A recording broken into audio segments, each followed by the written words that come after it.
भारत के telecom sector में एक ऐतिहासिक दिन आने वाला है। शनिवार 27 सितंबर 2025 को प्रधानमंत्री नरेंद्र मोदी ओडिशा के झारसुगुंडा से भारत संचार निगम लिमिटेड यानी कि बीएसएनएल के स्वदेशी 4G नेटवर्क का शुभारंभ करेंगे। बीएसएनएल जिसे अक्सर कमजोर नेटवर्क और धीमी सेवाओं के लिए आलोचना का सामना करना पड़ता था, अब एक नई पहचान के साथ मैदान में उतरा है। बीते कुछ वर्षों में इस सरकारी टेलीकॉम कंपनी ने न केवल अपनी रणनीति बदली है बल्कि तकनीकी मोर्चे पर भी जबरदस्त सुधार किए हैं।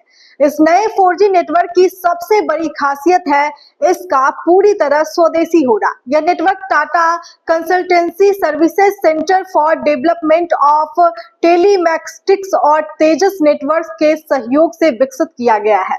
तकनीकी रूप से उन्नत यह सिस्टम क्लाउड आधारित और सॉफ्टवेयर ड्रिवन है, जिससे इसे भविष्य में 5G और अपग्रेड करना बेहद आसान हो जाएगा।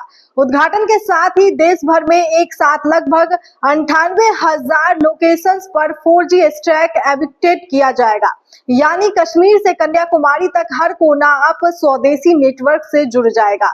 केंद्रीय मंत्री ज्योतिरादित्य सिंधिया ने जानकारी दी कि बीएसएनएल के 4G टावर और रेडियो ट्रांसीवर्स पहले ही देश भर में 2.2 करोड़ ग्राहकों को सेवाएं दे रहे हैं। उन्होंने ये भी कहा कि सरकार ने 100% 4G कवरेज हासिल कर ली है और अब 5G लॉन्च की तैयारी शुरू हो गई है। इस योजना का एक और मजबूत पहलू है डिजिटल भारत निधि, जिसके तहत बीएसएनएल की 4G सेवाएं देश के सबसे दूर दराज इलाकों तक पहुंचाई जाएगी।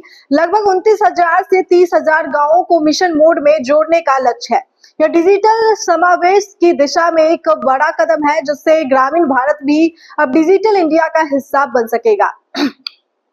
बता दें कि आज भारत का टेलीकॉम सेक्टर 120 करोड़ से अधिक ग्राहकों को सेवा दे रहा है, जिसमें से 94.4 करोड़ ब्रॉडबैंड कनेक्शन है। बीएसएनएल की ये पहल न केवल इस आंकड़े को और आगे ले जाएगी बल्कि प्रतिस्पर्धा में इस युग में एक मजबूत स्वदेशी विकल्प भी देगी। बीएसएनएल ने तेजस नेटवर्क के साथ मिलकर 5G radio access network equipment की सप्लाई के लिए 7,492 करोड़ रुपए का करार किया है, लेकिन फिलहाल फोकस 4G नेटवर्क की स्टेबिलिटी और क्वालिटी को मजबूत करने पर है। अब वक्त है कि हम सब मिलकर इस स्वदेशी टेक्नोलॉजी को अपनाएं और मेक इन इंडिया की ताकत को दुनिया को दिखाएं।